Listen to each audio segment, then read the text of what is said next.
Hello and welcome to everyone. In today's lesson, we are going to look at the false cognate, also called false friends, faux amis. A false cognate is a word that has different meaning from a similar sounding word in another language. This means we have two words with the same spelling, orthograph, but with different meaning. So, as an English learner, my advice to you is that you should use an English dictionary in order to understand the meaning of words in English. As Francophone, when you see two words with the same spelling, one in French, one in English, try to understand the meaning of the words in English. So when we are ready, we can begin. Let's get started with the first example. To abuse, which also means to insult, cela veut dire en français insulter. Ne m'insulte pas, je dirais don't abuse me. Maintenant, le mot abuser de quelque chose signifie to exaggerate.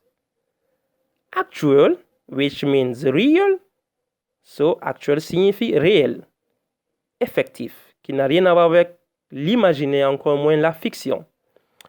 Maintenant, le mot actuel ou présent, une situation présente, le mot actuel, en anglais, on dira current, the current situation or the current issue.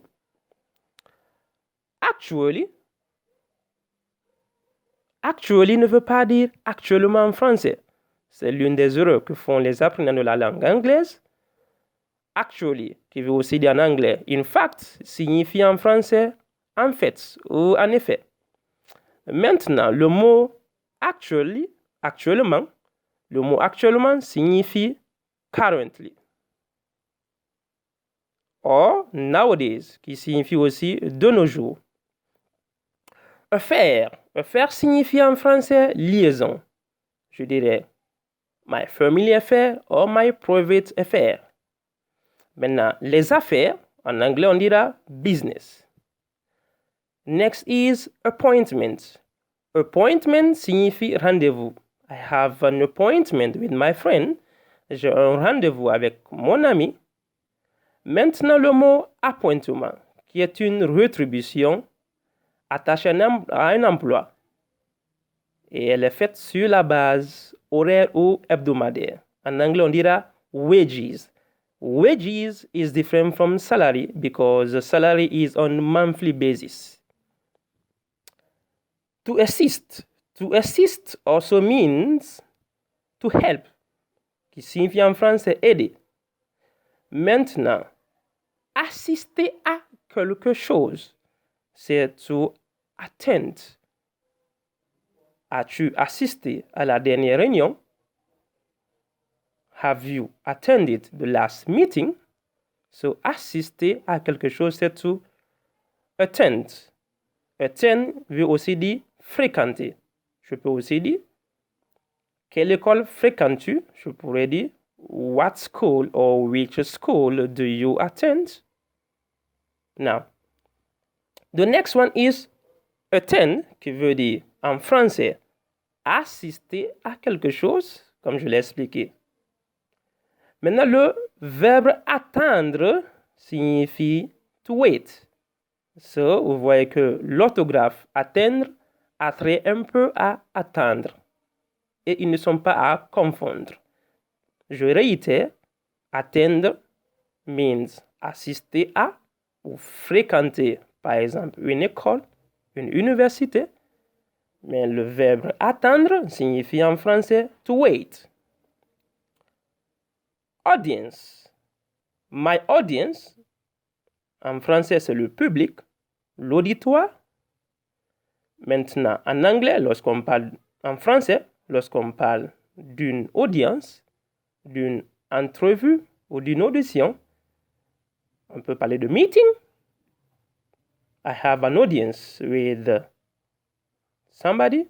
That is audience. My audience, je fais référence à mon public, à mon auditoire en français. Et en français, lorsqu'on parle d'audience ou d'une entrevue, je dirais en anglais a meeting, for instance, Lorsque je parle d'une interview, en anglais je dirais un interview. Lorsque je fais référence à une audition, par exemple au tribunal, I will talk about hearing. On parle de hearing. So, audience, entrevue, meeting, interview et audition qui signifie hearing. Next is basket. Basket signifie en français panier. My mother gets her basket to go to market. Ma maman prend son panier pour aller au marché. Or basket of fruits, un panier de fruits. Now, lorsque je fais référence au basket, des chaussures, en français, en anglais, on dira sport shoes or trainers, des chaussures de sport. Now, a cave, lorsqu'on dit cave en anglais, en français, on signifie une caverne. Et lorsqu'on parle de la cave en français, qui signifie aussi le sous-sol, en anglais, on parlera de cellar or the basement for American. Well, that's all for the first video, and I hope you have enjoyed it and loved the first cognates. And I'm sure you will be a lot more comfortable and confident in using them from now. And I will see you in the next video. Thank you for watching. Bye now.